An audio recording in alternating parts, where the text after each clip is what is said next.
To Mr. Raf once Good again. afternoon to you. Mazi Nnamdi freedom finally coming tomorrow. Southeast protesting is he must be freed unconditionally. What do you have to say about that? Yeah, that is what we have been hearing. I mean, the Southeasterners, including myself, Mr. Raf Tresvant, that Mazi Nnamdi would have been set free many years ago.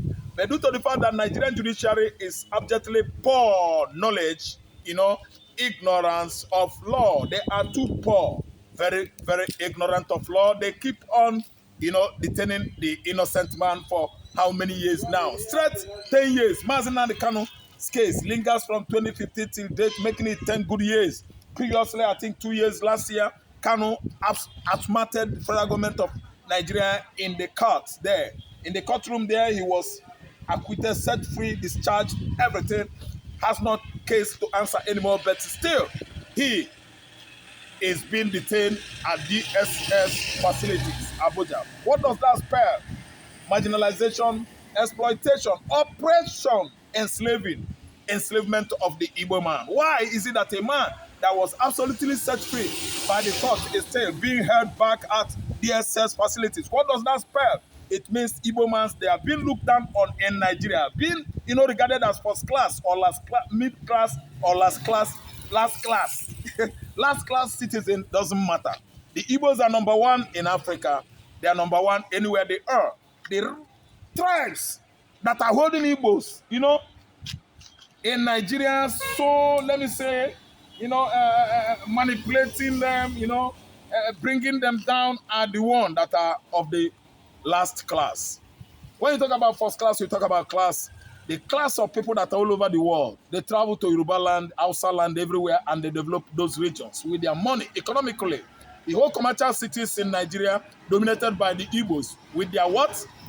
Entrepreneurship spirit. They are the one that God has given such blessing in quantum. Igbo man could go to Kanu. Kanu, we all know is characterized by this kind of red sand houses. If you survey, if you go around Kanu, you will find out that Kanu State is being, the residents, the houses are constructed with red sand. Yeah, red sand. You can't see modern houses there. I'm talking about historical knowledge, historical, let me say, property features of Kanu State. They are well known with red sand huts. No modern houses there until after the war, the pogrom of 1966, 67, 68, 69, and 70, Nigeria nation started development. The Igbos started migrating into various regions of Nigeria until they actually went to Kano State. Today, they have turned mud huts, mud slums, thatch houses in Kano State into modern duplexes. What am I saying? The Igbos are the best. When you talk about Republicans, they are the Republicans. When you talk about the true Federalists, the Igbos are federal people. That's why I am saying that we have come of age, and I'm telling you that Mazi Nnamdi is going to be released. Kanu's incarceration currently, the person that is in charge, championing all his, ordeal in the court is Bola Ahmed Tinubu. Currently, he is the president of Nigeria, not Buhari, not AGF Malami, not Lai Mohammed. Tinubu is in charge, and he has actually voiced out that he has given Umahi the functionality to visit the Igbos one by one to at least discuss with them how Kanu is going to be freed tomorrow. So across the whole southeastern Nigeria, the youths are protesting, both young and the old, over the unnecessary, senseless incarceration of Mazi Nnamdi for over 48 months from 2021 to date. So it is a fixed date tomorrow. Kanu is going to come out willy-nilly, whether federal government of Nigeria likes it or not. Various international communities, lawyers, human rights activists, they are praising the occasion tomorrow. All roads lead to Abuja FCT, Federal High Court there. Kanu is being let off the hook willy-nilly tomorrow. Just by coming by what Kenya authority under Ruto has said so far after conceding defeat to Lodge Lumumba's, led Lego team in the high court over there. Nigeria should wrap it up fast so that Kenya should let their head off the hook of international criminal court that awaits them. Because Kenya, in conjunction with Nigeria, kidnapped Mazi Nnamdi Kanu at Nairobi airport and flew him into Nigeria nation. It has violated international charter, United Nations charter, AU charter, ECOWAS charter, international law. You shouldn't abduct somebody. You should issue arrest warrant with legal documents. None has been followed. Nigeria and Kenya illegally kidnapped Mazi Nnamdi Kanu at Nairobi airport, blindfolded him, chained him, and brought him into Nigeria. It is illegal. They actually violated his fundamental human rights. It has never been embedded on anywhere in Nigerian constitution. To abduct Igbo man, to abduct Yoruba man, to abduct Hausa man, it is illegal. It is not within the context of Nigerian constitution. So tomorrow, come what may, whether Tinubu likes it or not, whether Akpabio likes it or not, whether Hoputo Uzodinma is hitting his head on the rock against death, that Kanu must be freed. So Biafra is on his way soon. Yeah, I'm telling you, the emergence of Biafra this time around is so sacrosanct, and no force, no man, no government, no law is going to stop it. It is the right of every individual to quest for self-realization, self-determination is allowed internationally and locally. And that was what Mazi Nnamdi Kanu was doing globally. Everywhere he has won an award, Guinness Book of Records, as the most peaceful agitator in the world. They awarded it to him. And that incentive should be given to him. He, Kanu, should be respected for being the first Nigerian agitator to have clinched on that international award.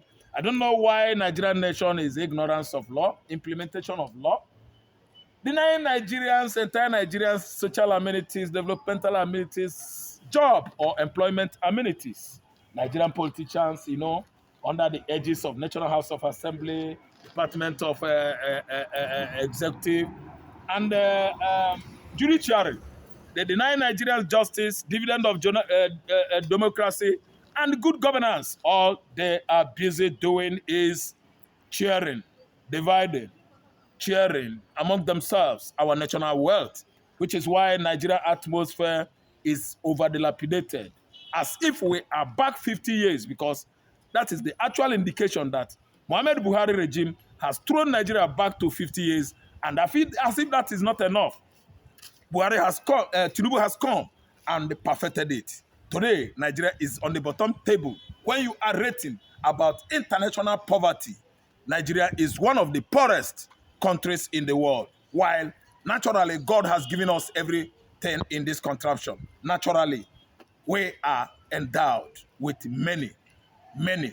plenty resources. Where is it to show? Nothing. Because we have ravenous, greedy politicians that are feasting on all these, natural benefits. So coming 2027, so what do you think about the presidential election? Do you think Tinubu is going to emerge as the president of Nigeria the second time? Right from onset, 2023, he did not win. He actually used his money and bought the INEC.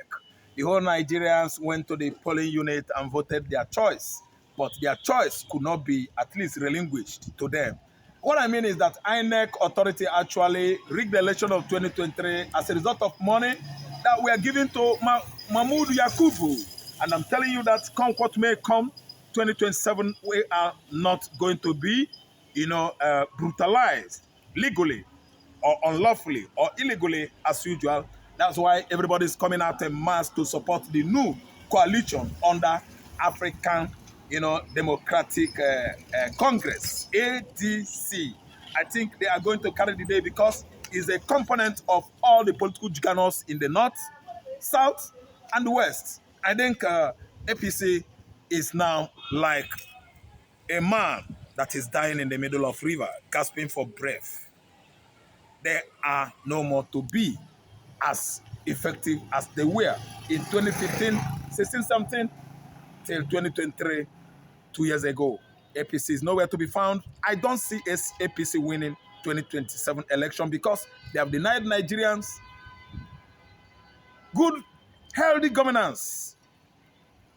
A society where the law, rules and regulation at least upholds. There are many deniers of the obvious by this current administration Bola Ahmed Tinubu. I'm telling you that it's going to be a reenactment of what happened from 2023 to 2027. Nigerians are going to react negatively, meaning APC is nowhere to be found. Tinubu is not going to win. Thank you, Mr. Ralph. You're welcome.